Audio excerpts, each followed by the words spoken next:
क्या है सांद्रता?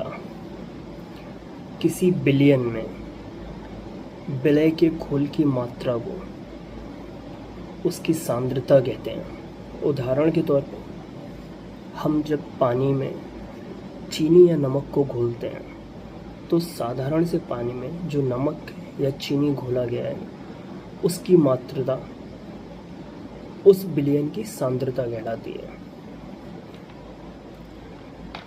इस सांद्रता की ही बदौलत आपने सुना होगा कि जब हम स्प्रे खोलते हैं या परफ्यूम जब हम छिड़कते हैं तो हम डालते तो एक जगह पे हैं, लेकिन उसकी खुशबू दूसरी जगह पर पहुंच जाती है।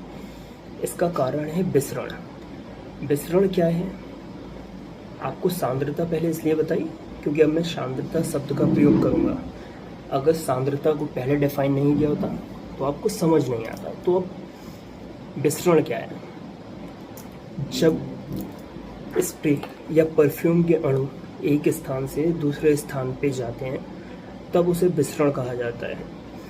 अब हमने अपने ऊपर परफ्यूम डाला या मान लीजिए कमरे के कोने में स्प्रे किया या धूप बत्ती जलाई तो आप देखेंगे कुछ देर बाद उसकी खुशबू कहीं और आने लगेगी। इसका कारण था सांद्रता। यानी एक जगह पे जब उसके हमने जलाया उसके अणु जो थे ना, स्प्रे या परफ्यूम के जो अणु थे वो बहुत नज़दीक थे, और जो दूसरी साइड की हवा थी, हवा के अणु क्योंकि दूर दूर होते हैं यानी उसकी सांद्रता कम थी।